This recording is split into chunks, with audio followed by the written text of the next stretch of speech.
اب جو شخص بھی مسیح کو مان لے گا اس کی گویا کہ نجات ہو گئی، اس کا عمل سے کوئی تعلق نہیں، عمل ہو نہ ہو، بد کردار ہو، اچھا کردار والا ہو، نیک ہو، بھلا ہو، جیسا بھی ہو، برا ہو، بدماش ہو، لچا ہو، لفنگا ہو، مسیح کو مان لے، صرف ماننے پر، اس لیے کہ مسیح کو اس کی طرف سے کفارہ پیش کر دیا، سارے گناہوں کا کفارہ جو ہے مسیح نے انتہائی ذلت آمیز موت جو ہے قبول کر کے گویا کہ اپنے ماننے والوں کے تمام گناہوں کا کفارہ دیا۔ یہ دوسرا اس کا نتیجہ کیا نکلا؟ تثلیث نے عقل سے تعلق توڑ دیا تھا مذہب کا، اس نے عمل سے تعلق توڑ دیا، ڈوگما ہی ڈوگما ہے، نہ عقل سے کوئی تعلق نہ عمل سے کوئی تعلق، کوئی تعلق نہیں رہا۔ دین کی جڑیں جو ہے دونوں اعتبار سے، دین تو نام ہی دو چیزوں کا، اِنَّ الَّذِينَ آمَنُوا وَعَمِلُوا الصَّالِحَاتِ، دونوں کی گویا کہ جڑیں منہدم ہو گئی، بنیادیں منہدم ہو گئی، جڑیں کاٹ دی گئی کہ نہ اس کا تعلق عقل کے ساتھ ہے نہ عمل کے ساتھ ہے۔ تیسری بات آئی ہے، اس نے کہا شریعت منسوخ۔ یہ عجیب ہے، دیکھیے جسے آئرنی آف فیٹ کہتے ہیں انگریزی زبان میں۔ ابھی تک بائبل کے اندر سینٹ میتھیو کے جو روایت ہے، متی کی انجیل سے کہا جاتا ہے gospel of the Lord according to Saint Matthew, اس میں جو سرمن آف دی ماؤنٹ ہے، ایک وعظ ہونے کے اعتبار سے واقعتاً میں اس کی عظمت کا بڑا قائل ہوں، عظیم ترین وعظ ہے دنیا کا۔ اس کے شروع میں یہ الفاظ موجود ہیں، don't think I have come to destroy law, ہرگز یہ نہ سمجھنا کہ میں شریعت کو ختم کرنے آیا ہوں۔ وہ یہ کہہ کر گئے تھے کہ شریعت موسوی تم پر لاگو رہے گی، عائد رہے گی، لیکن پال نے تیسرا نقب لگایا، شریعت ثابت ہے۔ اس کی ضرورت کیوں محسوس ہوئی یہ بھی سمجھ لیجیے۔ حضرت مسیح یہ کہہ کر گئے تھے کہ میں صرف بنی اسرائیل کے لیے آیا ہوں، میں اسرائیل کے گھرانے کی کھوئی ہوئی بھیڑوں کی تلاش میں آیا ہوں۔ انجیل میں یہ الفاظ آج بھی موجود۔ حضرت مسیح نے اپنے حواریین کو جب بھیجا ہے کہ اب جاؤ تبلیغ کرو میری طرف سے، اس کی ہدایتوں میں ایک ہدایت یہ بھی ہے کہ تمہیں صرف اسرائیلیوں تک تبلیغ کرنی ہے، باہر نہیں، میں صرف اسرائیلیوں کی طرف رسول بنا کر بھیجا گیا ہوں۔ یہ الفاظ بھی موجود ہیں، اگرچہ اس وقت کے انجیل میں جو الفاظ ہیں وہ تو میں سمجھتا ہوں کہ حضرت مسیح علیہ السلام کے شایان شان نہیں ہے، وہاں کوئی نہ کوئی تحریف ہوئی ہے لفظی، اس لیے کہ وہاں تشبیہ یہ دی گئی ہے کہ کوئی اپنے بچے کے حصے کی روٹی جو ہے کتے کے آگے نہیں ڈالتا۔ گویا کہ جینٹائلز جو ہیں غیر بنی اسرائیلی، انہیں اس جملے کی روح سے انہیں کتوں سے تشبیہ دی جا رہی ہے کہ میرے پاس میرے بچوں کے حصے کی روٹی ہے، میرے بچے ہیں اسرائیلی، میری روٹی جو ہے یہ جو میرے پاس ہے وہ اسرائیلیوں کے لیے ہے، کوئی اپنے بچوں کے حصے کی روٹی کتے کو نہیں کھلاتا۔ یہ جملہ تو میں سمجھتا ہوں حضرت مسیح کا نہیں ہو سکتا، لیکن یہ ہدایت کہ تمہیں تبلیغ صرف اسرائیلیوں میں کرنی ہے، یہ قرآن مجید کی روح سے ثابت ہے، اس لیے کہ قرآن بھی یہ کہتا ہے کہ رسولاً الی بنی اسرائیل، حضرت مسیح علیہ السلام رسول بنا کر بھیجے گئے تھے بنی اسرائیل کی طرف، اس لیے کہ وہ یوں سمجھیے کہ جسے ہمارے ہاں عام اصطلاحات میں علماء کہا کرتے ہیں تاج و تخت ختم نبوت، وہ تاج و تخت ختم نبوت تو ابھی منتظر تھا محمد رسول اللہ صلی اللہ علیہ وسلم کی آمد کا، کہ وہی آئیں گے تو انہی کی بعثت ہوگی پوری نوع انسانی کی طرف۔ آپ سے پہلے کسی رسول کی بعثت پوری نوع انسانی کی طرف نہیں ہوئی، بشمول حضرت مسیح علیہ السلام۔ ہر جو ہے رسول جو آیا ہے آپ سے پہلے اپنی اپنی قوموں کی طرف آیا ہے، لیکن اس پال نے کیا کیا؟ پہلے تو یہ اصول توڑا، ہم اس دین مسیحی کی یا جو پالزم ہے اس کی اب تبلیغ کریں گے غیر اسرائیلیوں میں، وہاں انہیں دقت پیش آئی، شریعت موسوی بڑی بھاری شریعت ہے، اب وہ بھاری شریعت جو ہے اس کو قبول کرنا تو لوگوں کے لیے آسان نہیں۔ انہوں نے یہ کیا کہ یہ شریعت تم پر ثابت، شریعت کا بوجھ تم پر نہیں، برڈن آف لا یہ تمہارے لیے نہیں۔ اور میں یہاں مثال دے دینا چاہتا ہوں، میں ہی تاریخ نے اپنے آپ کو دہرایا ہے، عبداللہ ابن سبا نے جو فتنہ شروع کیا تھا ہمارے ہاں، ہماری تاریخ میں جو اس کے اثرات میں پیدا ہوئے ہیں، ان میں سے ایک جو ہے وہ شکل وہ اسماعیلیت والی ہے، کہ اسماعیلیت نے بھی بعین ہی یہی شکل اختیار کی ہے۔ ہندوستان میں آ کر جب اسماعیلی داعیوں نے جب تبلیغ کی ہے تو شریعت ثابت کر دی ہے۔ آج آپ کو جو اسماعیلی ملیں گے ان کے ہاں کوئی شریعت نہیں ہے، کوئی نماز کی مسجد ان کی ہوتی ہے، جماعت خانہ ہوتا ہے، وہ کلب گھر ہے، آتے ہیں جمع ہوتے ہیں کھانا کھاتے ہیں، اللہ اللہ خیر صلی اللہ کو باتیں چیتیں کرتے ہیں، ان کے اوپر شریعت ہے ہی نہیں، نہ روزہ ہے نہ نماز ہے۔ اور بعین ہی وہی جو اختیارات میں ابھی آپ کو بتاؤں گا کہ جو پوپ کے ہیں وہی ان کے امام حاضر کے اختیارات ہیں۔ بہرحال تیسری نقب جو میں نے عرض کیا آپ سے وہ یہ تھی کہ شریعت منسوخ، اس کا نتیجہ کیا نکلا؟ اب دیکھیے ذرا غور کیجیے، ایک بہت بڑا خلا پیدا ہو گیا، وہ خلا کون پر کرے گا؟ شریعت کے بارے میں سارے اختیارات وہ جس چیز کو چاہے حلال کر دے، جس چیز کو چاہے حرام کر دے، جس چیز کو چاہے قرار دے دے کہ یہ ممنوع ہے، جس چیز کی چاہے اجازت دے دے۔ اس لیے کہ اب شریعت تو نہیں خلا ہے، اس میں سوالات تو پیدا ہوں گے، یہ کام کیا جائے یا نہ کیا جائے، کون کرے گا؟ تو جب شریعت ختم ہوئی تو سارا اختیار پوپ کے ہاتھ میں۔ یہ میں بعد میں ذرا اور تفصیل سے بتاؤں گا کہ کیسے کیسے اختیارات پھر مذہبی طبقے کے ہاتھ میں آئے ہیں۔ اس کے نتیجے میں تاریخ انسانی میں ورسٹ فارم آف تھیوکریسی پیدا ہوئی۔ تھیوکریسی کسے کہتے ہیں؟ جو آج کی اصطلاح سے گالی تھیوکریسی۔ قائد اعظم کے جملے آپ نے کئی پڑھے ہوں گے، اسلام میں کوئی تھیوکریسی نہیں، مذہبی طبقے کی حکومت نہیں اسلام، اور 100% درست ہے۔ تھیوکریسی کہتے ہیں ایک مذہبی حلقے کی، مذہبی طبقے کی حکومت، اس کے ہاتھ میں اختیارات آ جائیں۔ اور قرآن مجید میں اسی وجہ سے ان کے اوپر الزام لگایا گیا، اتخذوا احبارهم ورهبانهم اربابا من دون اللہ، انہوں نے اپنے علماء اور صوفیوں کو اللہ کے سوا اپنے معبود بنا لیا۔ حضرت عدی ابن حاتم رضی اللہ تعالیٰ عنہ جب ایمان لائے، یہ حاتم طائی جو مشہور ہے صحابت میں، ان کے بیٹے ہیں، قبیلہ طے سے ان کا تعلق ہے، حاتم طائی تو طے سے ہے، ان کے بیٹے عدی یہ عیسائی تھے۔ یہ جب ایمان لائے اور پھر انہوں نے قرآن پڑھا تو انہیں ایک اشکال ہوا کہ قرآن مجید میں تو ہم پر الزام لگایا گیا ہے اتخذوا احبارهم ورهبانهم اربابا من دون اللہ، تو عرض کیا انہوں نے، ڈرتے ڈرتے عرض کیا ہوگا حضور کی خدمت میں کہ حضور یہ بات تو کچھ درست نہیں معلوم ہوتی، ہم نے تو کبھی اپنے علماء اور رہبان کو خدا نہیں سمجھا، وہ اس مغالطے میں تھے کہ جب تک سجدہ نہ کیا جائے شاید خدا نہیں مانا گیا۔ حضور نے پوچھا کیا ایسا نہیں ہے کہ جس چیز کو وہ حلال کہتے ہیں تم حلال مان لیتے ہو، جس چیز کو حرام کہتے ہیں حرام مان لیتے ہو؟ یہ تو ہے، یہی تو فرمایا اربابا من دون اللہ ہے۔ تحلیل و تحریم کا اختیار صرف اللہ کے ہاتھ ہے، یا اللہ کے نمائندے کی حیثیت سے اس کے رسول کے پاس ہے جس کو وحی آتی ہے، اس کے بعد کسی کو اختیار نہیں۔ اجتہاد کر سکتا ہے لیکن اجتہاد کے لیے دلیل دینی ہوگی، نص سے، کتاب اللہ سے کوئی دلیل لاؤ، سنت رسول اللہ سے کوئی دلیل لاؤ، استنباط کرو، عقل سے بات کرو، لیکن یہ ہے کہ تحلیل و تحریم یہ خدائی اختیار ہے، اللہ کے ہاتھ میں اس کا اختیار ہے، اور اللہ کے نمائندے کی حیثیت سے زیادہ یہ اللہ کے رسولوں کے ہاتھ میں اختیار آتا ہے، اس کے علاوہ کسی کے لیے، کسی اور کے لیے یہ مان لیا گیا تبھی تو اس کو خدا بنا لیا گیا۔ اسی معنی میں آج کی جمہوریت جو ہے وہ بدترین شرک ہے کہ یہاں یہ تسلیم کیا جاتا ہے کہ سوورنٹی جو ہے وہ عوام کی ہے، سوورنٹی آف دی پیپل۔ کیا معنی ہے کہ عوام کے نمائندے جو چاہیں قانون بنا دیں، جس چیز کو چاہے حلال ٹھہرائیں، جس چیز کو چاہے حرام ٹھہرائیں، ان کے پاس حلت و حرمت کے جو پورے اختیارات ہیں ان کے پاس آ گئے۔ یہی تو خدائی مقام ہے، خدا کا مقام دے دیا گیا، اس سے بڑا شرک کیا ہوگا؟ در حقیقت حاکمیت غیر اللہ اس دور کا سب سے بڑا شرک۔ تو وہاں یہ حق جو ہے دے دیا گیا علماء کے ایک طبقے کو، پوپ کو، تو گویا کہ تاریخ انسانی کی بدترین تھیوکریسی، بدترین مذہبی استبدادی حکومت قائم ہوئی ہے یورپ میں۔ اس کے حوالے سے میں کچھ تاریخی حوالے بھی اب آپ کے سامنے رکھوں۔ دیکھیے جب تک پال نے یہ کام شروع کیا ہے تو تقریباً 3 صدیوں تک تو یہ صرف ایک مذہبی تبلیغ کا کام ہوا ہے۔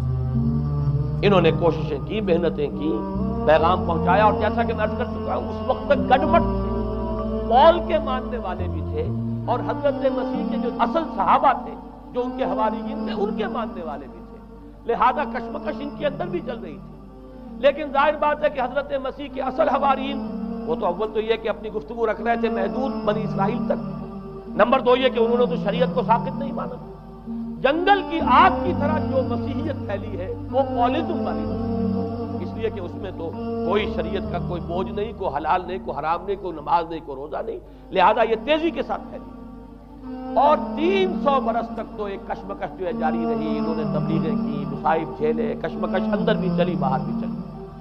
لیکن اس کے بعد قیصر روم کانسٹنٹائن، قسطنطین جسے کہتے ہیں، جس کا یہ قسطنطنیہ ہے، کانسٹنٹائن، اس نے یہ محسوس کیا بالکل اکبر کی طرح، جیسے اکبر نے محسوس کیا تھا کہ میری مملکت کے اندر یہ مذہبی تصادم جو ہے یہ سب سے بڑی سمجھیے کہ انسٹیبلٹی کا سبب ہے، لہذا ان تمام مذہبوں کو ایک ہاون دستے میں ڈال کے کوٹ پیس کر ایک بناؤ۔ وہ جو دین اکبری یا دین الہی جو اس نے کیا تھا اس سیاسی مصلحت کی وجہ سے کہ یہ ہندو مسلم تصادم اور دوسرے مذاہب کا ٹکراؤ جو ہے وہ ہندوستان کو ایک سیاسی وحدت اور ایک اپنی سیاسی عظمت کی طرف پیش قدمی کرنے کا جو راستہ ہے اختیار کرنے سے روکتا ہے، لہذا یہ کام کیا جائے۔ یہی قسطنطین نے کیا۔ اس نے جب دیکھا بڑی کشمکش چل رہی ہے، اس نے خود عیسائیت اختیار کی۔ عیسائیت کون سی اختیار کی؟ پولیس والی۔ ظاہر بات ہے اس کے لیے بھی اصل عیسائیت اختیار کرنا جو مشکل تھا، پولیزم والی۔ اور اس کے بعد یہ اسٹیٹ کی جو مشینری تھی، جو طاقت تھا، جو دباؤ تھا، اس کے حوالے سے اب یہ مسیحیت جو ہے پورے رومن امپائر کے اندر اب یہ بڑی تیزی کے ساتھ، جس کو کہنا چاہیے، اس کا انتظام قائم ہوا اور جو مذہبی طبقہ تھا اس کا اقتدار مستحکم ہوا۔ اس کے باوجود 200 برس اور گزرے۔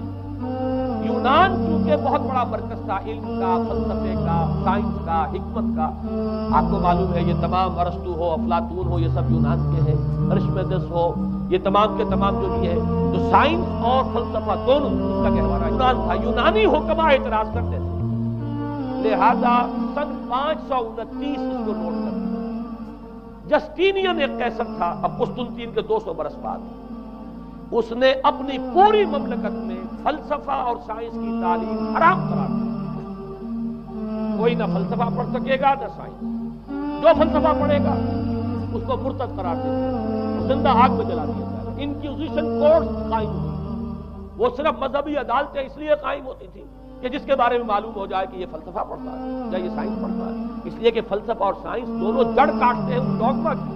وہ ڈوگما جو پولیزم والا ڈوگما ہے، اس کی جڑ کھودنے والی ہے دونوں چیزیں، اور چونکہ وہ دونوں عقل کو اپیل کرتے ہیں، یہ ڈوگما عقل کے متضاد ہے، لہذا مذہب کا تحفظ اس طرح ہو سکتا ہے کہ اب ان دونوں کو بالکل ممنوع قرار دے دیا جائے۔ یوں سمجھیے کہ تقریباً 1000 برس تک یورپ میں، سب سے بڑی افراد ہے، یورپ میں فلسفہ اور حکمت اور یہ سائنس کی تعلیم ممنوع۔ یہ ہے در حقیقت سب سے پہلا کام جو جسٹینین نے کیا 529 میں۔ اس کے بعد آگے چل کر پوپ کا جو اقتدار ہے وہ اتنا زبردست بنا ہے، پوپ کو اختیار حاصل ہو گیا، جس چیز کو چاہے وہ قانون کا درجہ دے، اس لیے کہ شریعت تو ہے نہیں، خلا پوپ کون کرے گا؟ پوپ کو اختیار حاصل ہو گیا، وہ جس کے گناہ چاہے معاف کرے۔ اب دیکھیے اگرچہ ویسے تو گناہ پہلے ہی معاف ہو گئے کہ جس نے مسیح کو مان لیا گناہ تو معاف ہو گئے اگلے پچھلے سب، لیکن یہ کہ پھر بھی ایک خلش رہ جاتی ہے انسان کے دل میں، چونکہ ایک اخلاقی حص انسان کے اندر اللہ نے پیدا کی ہوئی ہے۔ جب کوئی شخص کرتا ہے، کوئی بدکاری کرتا ہے، کوئی چوری کرتا ہے، ڈاکہ ڈالتا ہے، تو وہ جو ایک کانشنس ہے، وہ جو برک کرتا ہے، اس کو بھی ختم کرنے کے لیے اگر پوپ یا کارڈینل یا اس کے کسی نمائندے کے سامنے جا کر اعتراف گناہ کر لو اور کچھ اس کی مٹھی گرم کرو، کچھ ہدیہ پیش کرو، تو توبہ نامہ، معافی نامہ تمہیں دے دیا جائے گا، اور وہ جو چیز ہے وہ تمہارے لیے سند ہے کہ کوئی تم سے بات کر تمہارے گناہ کے نہیں۔ پھر ان کی قیمتیں ان کے لیے بڑی بڑی جو ہے ہدیے مقرر کیے گئے۔ تیسری چیز، بائبل کا اول تو یہ کہ مفہوم جو ہے وہ کوئی سند نہیں، اس لیے کہ بائبل ہانٹ کر رہی تھی نا، اولڈ ٹیسٹمنٹ بھی ہے، یہ حضرت مسیح کی یہ 4 انجیلیں بھی ہے، یہ تعلیم کچھ اور ہے، لہذا بائبل جو ہے وہ سند نہیں ہے، سند پوپ کا جو ہے فرمان وہ سند، بائبل کی شرح کرنے کی، بائبل کی طرف سے کوئی دلیل لانے کی کسی کو کوئی حق حاصل نہیں۔ یہ جبر تھا، یہ تشدد تھا یورپ میں، یہ وہ دور تھا جبکہ اسلام پھیل رہا تھا۔ میں نے اس لیے آپ سے کہا تھا، نوٹ کرایا آپ کو، 529 میں جسٹینین کا یہ فرمان، 571 میں حضور کی ولادت ہو رہی، وہی صدی، اور 630 کے آس پاس، بلکہ 629 کے آس پاس سلطنت روما کے ساتھ مسلمانوں کا ٹکراؤ۔ تو یہ تاریخی ان کو ریلیشن جو ہے ذہن میں رکھیں۔ جس وقت مسلمان آئے اور 200-300 برس جو ان کے عروج کے ہیں، اس وقت آپ کو معلوم ہے کہ تقریباً 6 صدیاں ہو چکی تھی کہ یورپ بالکل جس کو کہا جاتا ہے ڈارک ایجز، انتہائی تاریخ، مذہبی جبر اور استبداد، اس کے سوا کچھ نہیں، اور ملاؤں کی حکومت جسے آپ کہیں گے، جسے آج کل کے اصطلاح میں کہا جائے گا، وہ جس کو چاہے جو چاہے سزا دے دے، وہ کو اختیار حاصل ہے۔ کسی کے بارے میں ذرا جیسے بعض اوقات خبریں سچی ہیں یا جھوٹی، لیکن میں مثال دے رہا ہوں، جیسے خبریں آتی رہی ہیں ایران کے بارے میں کہ کہیں اگر معلوم ہو گیا تو پاسداران انقلاب پہنچے اور سمری ٹرائل اور فوراً ختم کیا۔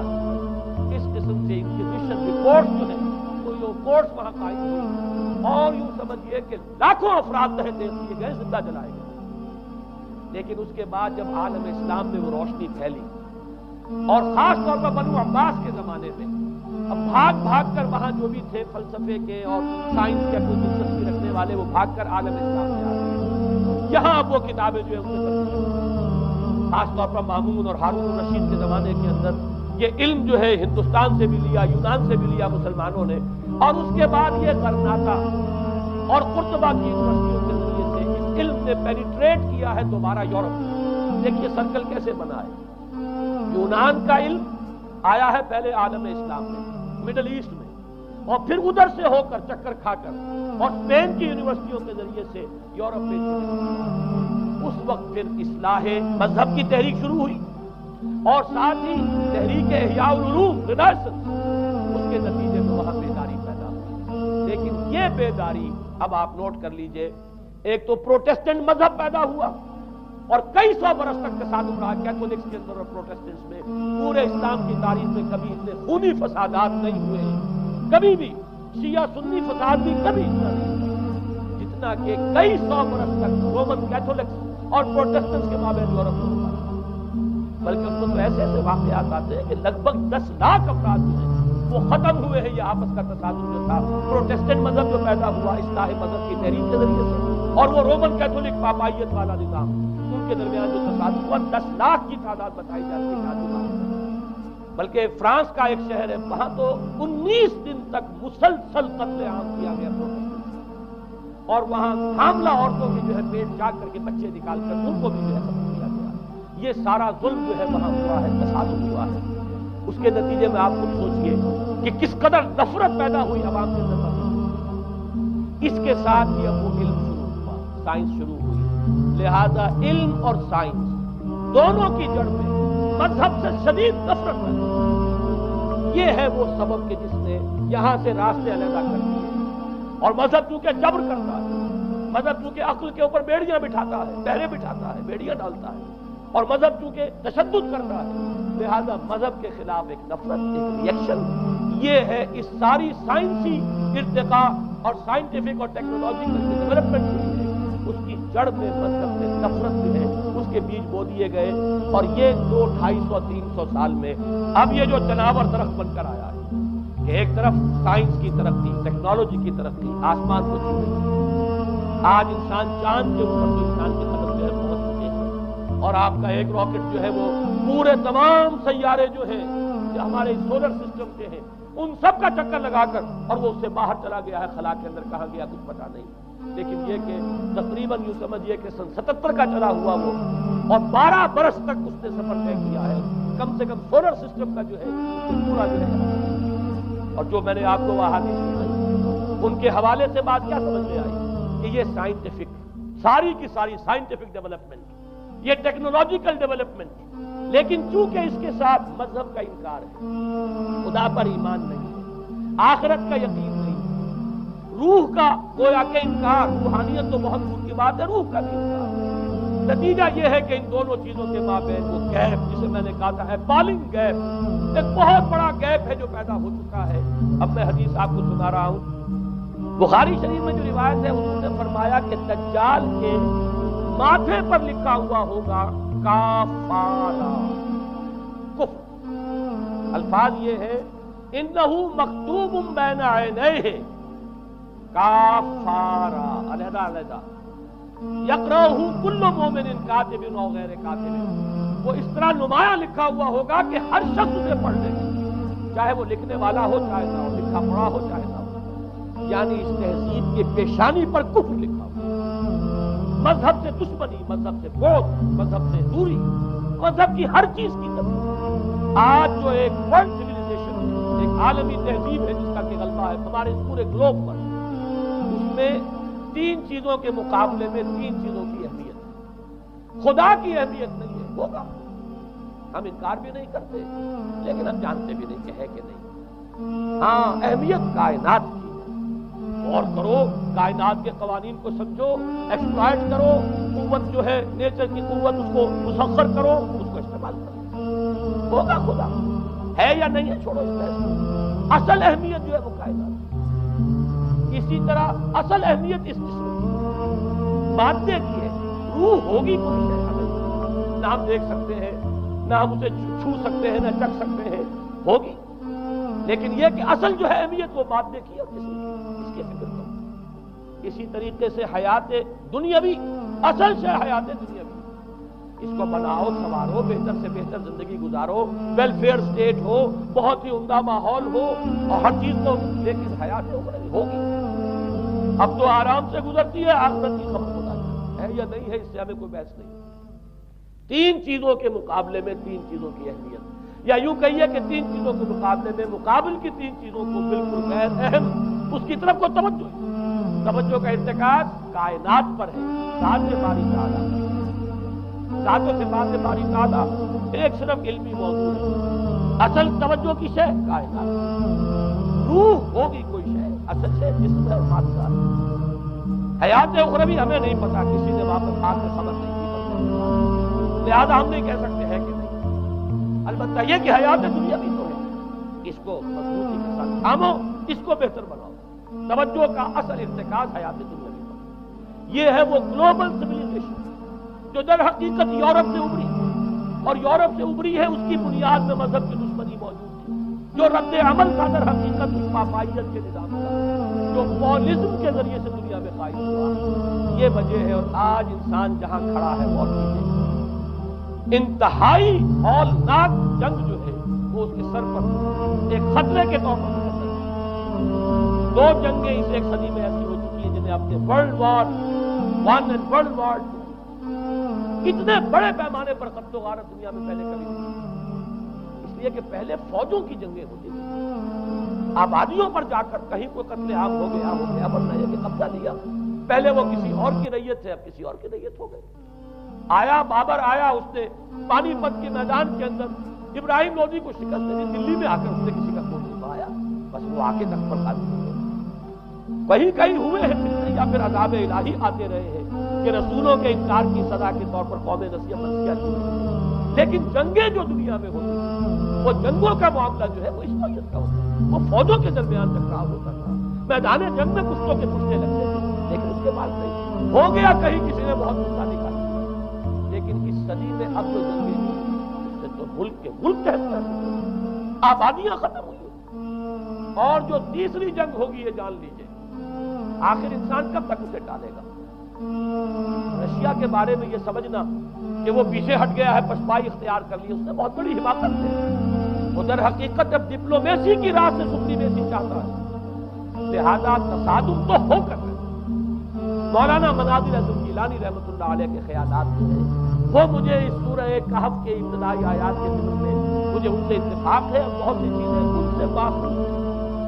اسی طریقے سے جو حدیث اب میں آپ کو بتا رہا ہوں, میرے سامنے اس کا متن نہیں ہے. مولانا حامد میاں رحمۃ اللہ علیہ, انہوں نے مجھے یہ بتایا تھا کہ جو میں نے جمع کیے ہیں حالات و واقعات, قیامت سے پہلے جو حالات و واقعات پیش آنے والے ہیں جن کی پیچھے کوئی احادیث میں ہے, ان سے معلوم ہوتا ہے کہ ایک بہت بڑی خوفناک جنگ, اتنی بڑی خوفناک جنگ. اور ان کے الفاظ یہ ہے کہ اس میں دونوں فریق جو ہوں گے ان میں بڑی تعداد عیسائیوں کی ہوگی, ادھر بھی ادھر بھی. ایک طرف البتہ عیسائیوں کے ساتھ مسلمان بھی ہوں گے, یہودی بھی ہوں گے, اور دوسری طرف خالص عیسائی طاقت ہوگی. اور ان کے درمیان اتنی خوفناک جنگ ہوگی. الفاظ ان کے یہ ہیں اس حدیث کے جو انہوں نے مجھے بتائے کہ ایک پرندہ سینکڑوں میل تک پرواز کرے گا اور اسے سوائے لاشوں کے اور کچھ نظر نہیں. آپ تصور کیجیے اگر ایٹمک وار ہو جاتی تو یہی ہوگا, تہس نہس ہو جائے گا, ختم ہو کر رہ جائے گی. اور یہ چیز جو ہے یہ بہرحال یہ جتنا کچھ پائل اپ کیا گیا ہے, یہ ڈسٹرکٹیو فورس, سائنس کی یوں سمجھیے کہ معراج اب یہی ہے. اب تو سٹار وارز کی باتیں ہو رہی ہے کہ صرف زمین پر نہیں, باہر بھی یہ جنگیں ہمیں لڑنی پڑیں گی. لیکن یہ کہ اس کا کیا حال ہوگا.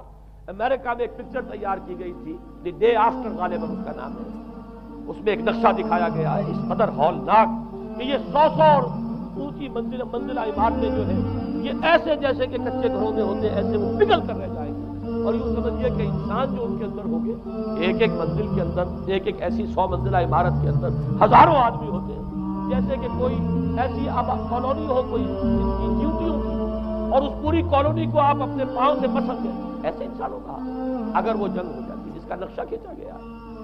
یہ ہے در حقیقت وہ بات کہ جو مولانا مناظر حسن گیلانی فرما رہے ہیں ان آیات مبارکہ میں وَيُنذِرَ الَّذِينَ قَالُوا اتَّخَذَ اللَّهُ وَلَدًا، تاکہ خبردار کر دے یہ قرآن ان لوگوں کو جنہوں نے کہا ہے کہ اللہ نے بیٹا بنایا، بدترین شرک کا جنہوں نے ارتکاب کیا، اور اسی ولدیت مسیح کے عقیدے سے وہ ساری کرپشن جو ہے دین خداوندی کی، دین مسیح کی اصل جو دین تھا اس کی جو ہوئی ہے، اس کے نتیجے میں آج نوع انسانی وہاں کھڑی ہے۔ اسی لیے آیت نمبر 2 میں فرمایا وَيُنذِرَ بَأْسًا شَدِيدًا مِّن لَّدُنْهُ، تاکہ خبردار کر دے ایک بہت بڑی جنگ سے۔ ہمارے اکثر مفسرین نے یہاں پہ ایک بہت بڑا عذاب کہہ کر جو ہے وہ گزر گئے، لیکن واحد یہ لفظ ہے قرآن مجید کا یہ مقام ہے جہاں لفظ باس آیا، اور مولانا مناظر حسن گیلانی نے بحث کی باس تو جنگ کو کہتے ہیں، قرآن مجید میں جہاں بھی یہ لفظ آیا جنگ کو کہتے ہیں۔ تو ایک بہت بڑی ہولناک جنگ، جس کے لیے فرمایا ملتن ہو، یہ تمہارے اپنے پیمانوں پر نہیں آئے گی، یہ تمہارے حساب کتاب میں نہیں آ سکتا جو ڈسٹرکشن ہوگی۔ جیسے کہ آپ علم لدنی کہتے ہیں، ایک علم وہ ہے جو جانے بوجھے طریقے سے حاصل کیا جاتا ہے، ایک علم لدنی ہے جو خاص اللہ تعالیٰ اپنے کسی بندے کو عطا فرما دے۔ اس جنگ کی جو ہلاکت خیزی ہے وہ تمہارے حساب کتاب میں آنے والی نہیں ہے۔ لِيُنذِرَ بَأْسًا شَدِيدًا مِّن لَّدُنْهُ وَيُبَشِّرَ الْمُؤْمِنِينَ الَّذِينَ يَعْمَلُونَ الصَّالِحَاتِ أَنَّ لَهُمْ أَجْرًا حَسَنًا مَّاكِثِينَ فِيهِ أَبَدًا۔ البتہ اللہ تعالیٰ بچائے گا اپنے اہل ایمان کو جو نیک عمل پر بھی قائم۔ اب میں وہ حدیث آپ کو سنا دوں، میں نے پہلے بخاری کی حدیث آپ کو سنا دی کہ اس پورے فتنے کے معلوم ہوگا کہ اس کی دونوں آنکھوں کے مابین کاف ما را لکھا ہوا ہے کفر، گویا کہ یہ سمبل ہے، یہ علم ہے، یہ علامت ہے اس جدید موجودہ تہذیب کی کفر، الحاد، مادہ پرستی، خدا کا انکار، آخرت کا انکار، روح کے وجود کا انکار۔ اس کے بعد فرمایا یہ ابو داؤد کی روایت ہے، فواللہ، تو خدا کی قسم وہ وقت جب آئے گا، ان الرجل لیاتیہ وہو یحسب انہ مومن، ایک شخص حاضر ہوگا اس کے پاس، دجال کے پاس، اور وہ شخص اپنے آپ کو مومن سمجھتا ہوگا کہ مومن ہے، فیتبعہ بما یبعث بہ الشبہات، لیکن جو شبہات اس فتنے کی وجہ سے اس کے اندر پیدا ہو جائیں گے اس کی وجہ سے وہ بھی اسی کی پیروی کریں۔ آج آپ عالم اسلام میں رکشا دیکھیں، ذہنوں کے اندر جو شبہات ہیں، ایمان کے بارے میں یقین کی کیفیت کتنوں کو حاصل ہے، وہی ساری ہماری بھی ویلیوز ہے، وہی مادی تہذیب جو ہے، آج ہم بھی اسی کے پیروکار ہیں، سمجھتے ہیں اپنے آپ کو مسلمان، سمجھتے ہیں مومن، لیکن ذرا تجزیہ کیجیے۔ اسی کو میں نے اپنے اس کتابچے میں اسلام کی نشر ثانیہ میں تفصیل سے باتیں کیا کہ در حقیقت رگو پے میں سراج کر گئی ہے یہ تہذیب، بظاہر جو ہے نظر آتا ہے جیسے روئے ارضی پر زمین کے اوپر تو آپ کو کہیں اونچائی نظر آ جائے گی، کہیں نیچائی نظر آ جائے گی، کہیں پانی ہے، کہیں خشکی ہے، ذرا اوپر چلے جائیں تو ہوا ہے، ہوا کا غلاف پورے ارضی کو اپنے اندر لیے ہوئے۔ یہی حال ہے ہر ملک میں آپ چلے جائیں، نیچے کے لوگوں میں کچھ مذہب نظر آ جائے گا تھوڑا بہت۔ ہندوستان میں بھی اگر کوئی مندروں میں جاتا ہے، گھٹیا آدمی جاتے ہیں، بیچارے نیچ لوگ جاتے ہیں، بڑا لوگ آدمی کوئی نہیں جاتے۔ ہمارے ہاں بھی جا کے ہوتے ہیں مساجد میں سفارا تو غریب، پردہ رکھتے ہیں اگر کوئی تمہارا تو غریب۔ شہروں میں ایک کاروباری طبقہ ضرور ایسا ہے جو نماز روزے کے ساتھ اس کا ایک شوق ہے، لیکن آپ جا کے دیکھ لیجیے دیہات کے اندر کیا حال ہے۔ تو معلوم یہ ہوا کہ نیچے تو شاید کچھ نہ کچھ فرق ہے، یہ مسلمان ملک ہے، یہ ہندو ملک ہے، یہ فلاں ملک ہے، یہ بدھ مت کا ملک ہے، لیکن اوپر چلے جائیں یعنی ہر ملک کے اوپر جو ایلیٹ ہے، جو اعلیٰ تعلیم یافتہ، جو آپ کی ملٹری اور سول بیوروکریسی ہے ٹاپ کی، ایک ہی رنگ میں رگے ہوئے، ان کا لباس وہی، ان کا رہن سہن وہی، ان کا تمدن وہی، نام کا فرق اگر نہ ہو تو پتہ نہیں چلے گا یہ مسلمان ہے کہ ہندو ہے کہ سکھ ہے، پر پتہ چلے گا وی پی سنگھ نام ہے تو پتہ چلے گا کہ ہندو ہے، لیکن یہ کہ باقی اس کی وجہ کرنا، اس کا لباس، اس کا اٹھنا بیٹھنا، آپ کے ہاں یہ تو کچھ عوامی دور میں آگے کرتا شلوار جو ہے وہ آئی ہے، لیکن وہ بھی اندرون ملک ہوتی ہے، باہر جا کر ہمارے اپنے لوگوں کے جو لباس ہوتے ہیں آپ کو دیکھیے کہاں فرق معلوم ہو جائے گا کہ کون مسلمان ہے اور کون ہندو اور کون پارسی ہے اور کون عیسائی ہے۔ تو معلوم یہ ہوا کہ اوپر ایک ہی گلوبل سیویلائزیشن ہے جس کا نام ہو رہا ہے، اور اس سیویلائزیشن کے ماتھے پر لکھا ہوا کام، اس میں وہ ایمان ہے، الحاد ہے، مادہ پرستی ہے، کفر۔ اس میں آخری حدیث جو میں آپ کو سنا رہا ہوں، حضور نے فرمایا آخر من یخرج الیہ النساء، اس فتنے کی طرف پیش قدمی کرنے والا آخری طبقہ ہوگا عورتوں، وہ جب اس تہذیب کی طرف لپکیں گے، یہ طبقہ جب آگے بڑھے گا، یہ جو ہمارے ہاں بھی جلوس نکلتے ہیں، شریعت کا مذاق اڑانے والے جلوس، اسلامی احکام کی نفی کرنے والے جلوس نکل رہے ہیں، اور ان کے جس طریقے سے ڈسپلے ہوتا ہے اخبارات کے اندر، جتنا ان کے لیے اعزاز ہے، جتنی ان کے لیے یہاں پر تکریم ہے ہمارے معاشرے کے اندر، اس کو پیش نظر رکھیے۔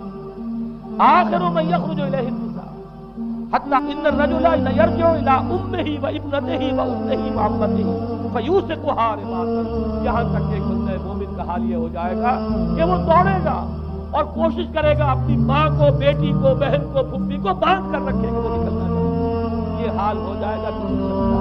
آج کتنے لوگ بے بس ہو چکے ہیں، اب وہ باندھ کر رکھنے والے بھی گویا کہ ہتھیار ڈال چکے ہیں، ورنہ یہ کہ ایک دور تھا کہ کچھ نہ کچھ باندھ کر رکھنے والے تو تھے، لیکن اب تو آزادی کی صورت آئی ہے تو باندھ کر رکھنے والے جو ہے وہ ہار مان چکے ہیں۔ اب تو آپ دیکھیں اچھے بھلے نظر یہ آتا ہے، داڑھی رکھی ہوئی ہے، خود جو ہے وہ مذہبی مزاج کے ہیں، لیکن بالکل بے پردہ کو خاتون جو ہے عین ان کے سکوٹی کے پیچھے بیٹھی ہوئی یا ان کے کار کے اندر ان کی برابر کی چیزوں میں بیٹھی جا رہی ہے۔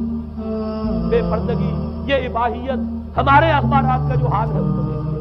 خدا کے لیے یہ رنگین سماج کرتا ہوں، لیکن مجال ہے جو کسی کے کان پر لہذا حدیث کے الفاظ نوٹ کیجئے، آخر من یخرج الیہ النساء، اس فتنے کی طرف پیش قدمی کرنے میں آخری طبقہ جو ہوگا وہ خواتین کا ہوگا۔ حتی ان الرجل لیرجع الی امہ و ابنتہ و اختہ و عمتہ، یہاں تک کہ آدمی دوڑے گا، پکڑے گا اپنی ماں کو، اپنی بیٹی کو، اپنی بہن کو، اپنی پھپھی کو، اور سے باندھ کے کوشش کرے گا کہ کہیں کوئی طریقے سے اس دجالی فتنے کے اندر جو ہے وہ اسی کی پیروی کے اندر گھر سے نہ نکل سکے۔ یہ ہے وہ فتنہ جس کی لپیٹ میں پوری دنیا ہے۔ اب نوٹ کیجئے، اس فتنے کے لیے اب میں چند باتیں اور کہہ رہا ہوں۔ لغوی بحث کیا ہے؟ دجال کسے کہتے ہیں؟ یہ بنا ہے لفظ دجل سے۔ دجل اور فریب یہ ہماری زبان میں بھی مستعمل، دجل اور فریب، دھوکہ دینے والی شے، ملمہ، حقیقت کچھ ہو اوپر کچھ اور پردہ ڈال دیا گیا، یہ دجل دجل ہے، فریب ہے۔ اسی کے لیے دوسرا لفظ عربی زبان کا جو قرآن میں قسم ہے وہ غرور، دھوکہ۔ اصل میں یہ دنیا دھوکہ ہے جو حیات اخروی کے لیے ایک پردہ بن کر ہماری آنکھوں پر پڑ گیا۔ میں وہ آیات اب آپ کو جلدی سے سنا رہا ہوں۔ فرمایا وَمَا الْحَيَاةُ الدُّنْيَا إِلَّا مَتَاعُ الْغُرُورِ، سورہ آل عمران میں بھی آیت آئی، سورہ حج۔ لوگوں سن لو، یہ دنیا کی زندگی سوائے دھوکے کو میں بعد میں عرض کر دوں گا، ایک دوسرا رخ بھی ہے دنیا کی زندگی کا، لیکن اس وقت یہ آیات سن لیجیے۔ غرتکم الحیات الدنیا، تمہیں دھوکے میں ڈال دیا اس دنیا کی زندگی نے۔ یہ سورہ جاثیہ کی آیت نمبر 35۔ غرتہم الحیات الدنیا، انہیں دھوکے میں ڈال دیا دنیا کی زندگی نے۔ یہ سورہ انعام میں آیت نمبر 70 بھی ہے، آیت نمبر 130 بھی ہے۔ تیسری مرتبہ سورہ اعراف میں آیت نمبر 51 ہے، اور 2 مرتبہ سورہ لقمان اور سورہ فاطر میں آیا فلا یغرنکم الحیات الدنیا ولا یغرنکم باللہ الغرور۔ دیکھا لوگوں، کہیں تمہیں دنیا کی زندگی دھوکے میں لگے۔ یہ دنیا کی زندگی جو ہے دھوکہ بنتا ہے، ایک فریب کا پردہ ہمارے آنکھوں پر ڈالتی ہے کہ یہ ہمارا مطلوب، اسی کے لیے بھاگنا، اسی کو بنانا سنوارنا۔ وہ جو میں عرض کر چکا ہوں، 3 چیزوں کے مقابلے میں 3 چیزوں کی ہے۔ حیات دنیاوی جب مطلوب بن جائے، حیات دنیاوی جب انسان کی اصل محبوب بن جائے، تو گویا کہ حیات اخروی اب نگاہوں سے اوجھل ہو گئی، آنکھ اوجھل پہاڑ ہو گئی۔ یہی ہے اصل دجل، یہی ہے اصل فریب۔ آیات اور سنیے، سورہ اعلیٰ، بل تؤثرون الحیات الدنیا والآخرۃ خیر وابقیٰ۔ لوگوں، تمہاری گمراہی کی اصل جڑ بنیاد کیا ہے؟ تم دنیا کی زندگی کو ترجیح دیتے ہو، جبکہ آخرت بہتر بھی ہے اور باقی رہنے والی ہے۔ کلا بل تحبون العاجلہ وتذرون الآخرہ۔ کوئی نہیں، تمہارا اصل مرض یہ ہے کہ تم اس عاجلہ سے جو موجود ہے، سامنے ہے، نقد ہے، اس سے محبت کرتے ہو، اور آخرت کو تم نے تج دیا ہے، چھوڑ دیا ہے۔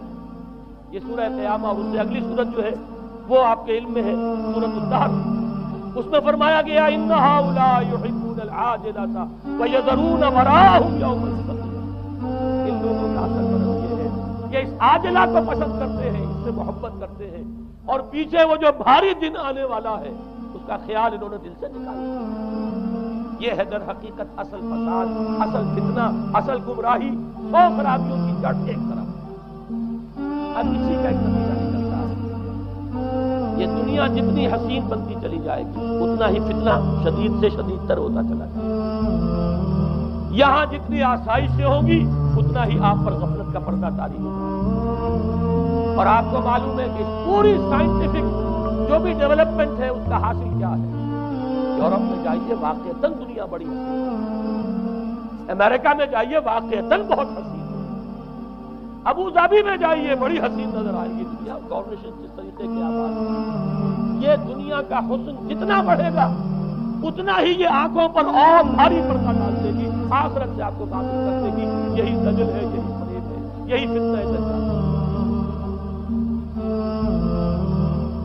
یہی وجہ ہے. دیکھیے یہ جو آیات آج میں بیان کر رہا تھا اس میں آخر میں فرمایا انا جعلنا ما علی الارض زینۃ لها لنبلوہم ایہم احسن عملا. ہم نے اس زمین کے اوپر جو کچھ ہے اسے اس کا بناؤ سنگھار بنا دیا ہے, زینت بنا دیا ہے, تاکہ ہم جانچیں پرکھیں امتحان لیں کون ہے اچھے عمل کرنے والا. یعنی رخ روشن کے آگے شمع رکھ کر وہ یہ کہتے ہیں ادھر جاتا ہے دیکھیں یا ادھر فرمانا. اللہ تعالیٰ نے اسی امتحان میں بتایا اس دنیا کی یہ زینت ہے, زیبائش ہے, آرائش ہے, چمک دمک ہے, یہاں کی رونقیں ہیں. ان کو دیکھ کر آدمی ہل جاتا ہے, انہی کے پیچھے پڑ جاتا ہے. حلال سے حرام سے, جائز سے ناجائز سے, صحیح سے غلط سے, جس طرح بھی ہو یہ رونقیں میں بھی زیادہ سے زیادہ اپنے گھر میں لے آؤں, میں بھی اپنے ہاں وہ آسائشیں فراہم کر لوں, میں بھی یہ تمام چیزیں جو ہے جمع کر لوں. اسی کے لیے انسان اپنا نہ صرف یہ کہ پوری زندگی کا اثاثہ اسی میں انویسٹ کر بیٹھتا ہے بلکہ دیانت, شرافت, ان سب کو بھی داؤ پر لگا. انا جعلنا ما علی الارض زینۃ لها لنبلوہم ایہم احسن عملا. ہم نے زمین کے اوپر جو کچھ ہے اسے اس کا زیور بنا دیا ہے, سنگھار, تاکہ ہم ذرا آزمائیں ان کو کہ آیا یہاں کے ہی اسی حسن کے اندر, اسی رعنائی کے اندر گم ہو کر رہ جاتے ہیں یا اس حسن ازلی وہ اللہ تعالیٰ کا جلال و جمال یہ اس کے طالب بنتے ہیں. یہ ہے در حقیقت امتحان. اسی کو جیسے کہ حدیث میں بھی آیا تھا, شروع کی آیات اور آخری آیات, آخری رکوع میں فرمایا قل هل ننبئکم بالاخسرین اعمالا. اے نبی ان سے کہیے کیا ہم تمہیں بتائیں اپنی زندگی کی جد و جہد میں, بھاگ دوڑ میں سب سے زیادہ خسارے میں کون رہے؟ الذین ضل سعیہم فی الحیاۃ الدنیا وہم یحسبون انہم یحسنون صنعا. وہ لوگ کہ جن کی بھاگ دوڑ, جن کی محنت, جن کی کوشش وہ دنیا کی زندگی ہی میں بھٹک کر رہے ہیں اور وہ اپنے کہیں یہ سمجھتے رہے کہ ہم بڑے کامیاب ہو رہے ہیں, بہت اچھے کام کر رہے ہیں, ہم نے اتنی ترقی کر لی, ہم نے یہ کچھ بنا لیا, میں نے یہ جائیداد بنا لی, میں نے یہ کچھ مقام حاصل کر لیا. لیکن مطلوب و مقصود ضل سعیہم فی الحیاۃ الدنیا, انہوں نے دنیا کی زندگی ہی کے اندر اپنی ساری سعی و جہد کو بھٹکا کر رکھ دیا. میں اس کا جو دوسرا رخ بتانا چاہتا تھا وہ ایک حدیث کے حوالے سے ہے. اگر آخرت مطلوب و مقصود رہے تو یہ دنیا آخرت کی کھیتی بن جائے. حضور نے فرمایا دنیا مزرعۃ الآخرہ. اگر تمہارا مطلوب و مقصود آخرت ہے تو پھر یہ دنیا کے اندر یہ کھیتی ہے, بو گے یہاں تو وہاں کاٹو گے. نیک اعمال کرو, خدمت خلق کے لیے کوشاں ہو جاؤ, لوگوں کی ہدایت کے لیے اپنی توانائیاں جو ہے وقت کرو. خیرکم من تعلم القرآن وعلمہ. اس دنیا میں محنت کرو گے تو آخرت میں جو ثواب پاؤ گے. الدنیا مزرعۃ الآخرہ. اگر آخرت مطلوب و مقصود ہو تو دنیا بڑی قیمتی ہے, اس کا ایک ایک لمحہ بڑا قیمتی ہے. حیات دنیا بھی نہ صرف یہ کہ غیر حقیقی نہیں بلکہ بہت قدر و قیمت کی حامل. لیکن اگر پردہ پڑ گیا, آخرت نگاہوں سے اوجھل اور دنیا ہی مطلوب و مقصود تو یہ دھوکے کی سکتی ہے. بل حیات دنیا الا متاع الغرور. نہیں ہے دنیا کی زندگی مگر دھوکے کا سامان. غرتہم الحیات الدنیا, غرتکم الحیات الدنیا, لا تغرنکم الحیات الدنیا. دیکھنا یہ دنیا کی زندگی کہیں تمہیں دھوکے میں نہ ڈالے. آخری بات عرض کر رہا ہوں, یہی وجہ ہے سورہ بنی اسرائیل میں بھی آخری لفظ پہلے رکوع میں کیا تھا؟ وَأَنَّ الَّذِينَ لَا يُؤْمِنُونَ بِالْآخِرَةِ أَعْتَدْنَا لَهُمْ عَذَابًا أَلِيمًا. اور وہ لوگ, نوٹ کر لیجئے وہ آیات, إِنَّ هَذَا الْقُرْآنَ يَهْدِي لِلَّتِي هِيَ أَقْوَمُ وَيُبَشِّرُ الْمُؤْمِنِينَ الَّذِينَ يَعْمَلُونَ الصَّالِحَاتِ أَنَّ لَهُمْ أَجْرًا كَبِيرًا وَأَنَّ الَّذِينَ لَا يُؤْمِنُونَ بِالْآخِرَةِ أَعْتَدْنَا لَهُمْ عَذَابًا أَلِيمًا. یہاں پر ایمان بالآخرہ جو ہے اس کو اہمیت دی گئی ہے۔ جو لوگ آخرت پر یقین نہیں رکھتے ان کے لیے ہم نے دردناک عذاب پڑا۔ اور یہاں پر بھی جیسا کہ سامنے آ گیا سورہ کہف جو ختم ہو رہی ہے جن مضامین پر، وہ بھی وہی آیات ہیں جن کے بارے میں حدیث میں آیا ہے کہ دجالی فتنے سے محفوظ کرنے میں ان کی بڑی تاثیر ہے۔ قل هل ننبئكم بالاخسرين اعمالا الذين ضل سعيهم في الحياة الدنيا وهم يحسبون انهم يحسنون صنعا اولئك الذين كفروا بآيات ربهم ولقائه فحبطت اعمالهم فلا نقيم لهم يوم القيامة وزنا۔ یہ وہ لوگ ہیں جنہوں نے اپنی رب کی آیات کا انکار کیا، جن کی دنیا ہی مطلوب و مقصود بن کر رہ گئی، چاہے وہ کہیں ہم قرآن کے ماننے والے ہیں اور محمد کے عاشق ہیں صلی اللہ علیہ وسلم۔ اولئک الذین کفروا بآیات ربهم ولقائه فحبطت اعمالهم ولا نقیم لهم یوم القیامة وزنا ذلک جزاؤہم جہنم بما کفروا واتخذوا آیاتی ورسلی ہزوا۔ یہ وہ لوگ ہیں جنہوں نے ہمارے رسولوں اور ہماری آیات کا ٹھٹھا بنایا ہے، لیکن رسول کہہ رہے ہیں اصل منزل آخرت کی ہے، تم بنائے ہوئے دنیا کو مطلوب و مقصود، تو لاکھ زبان سے عشق رسول کے دعوے کرو، اپنے عمل سے در حقیقت رسول کی تکذیب کرو۔ اللہ تعالی ہمیں ان سے محفوظ رکھے اور اصل حقیقت ہماری نگاہوں پر منکشف ہو، اور یہ دنیا ہماری نگاہوں پر پردہ نہ پڑتا رہ جائے، آخرت سے اور اللہ سے ہمیں محفوظ نہ کر دے، اس لیے کہ یہی اصل دجالی فتنہ ہے۔ اور ان سے بچنے کے لیے محمد الرسول اللہ صلی اللہ علیہ وسلم کے فرمان کے مطابق سورہ کہف میں نے کچھ ابتدائی اور آخری آیات کا صرف حوالہ دے دیا ہے، لیکن یہ کہ اس کے مضامین میں درمیان میں بھی کچھ چیزیں ہیں۔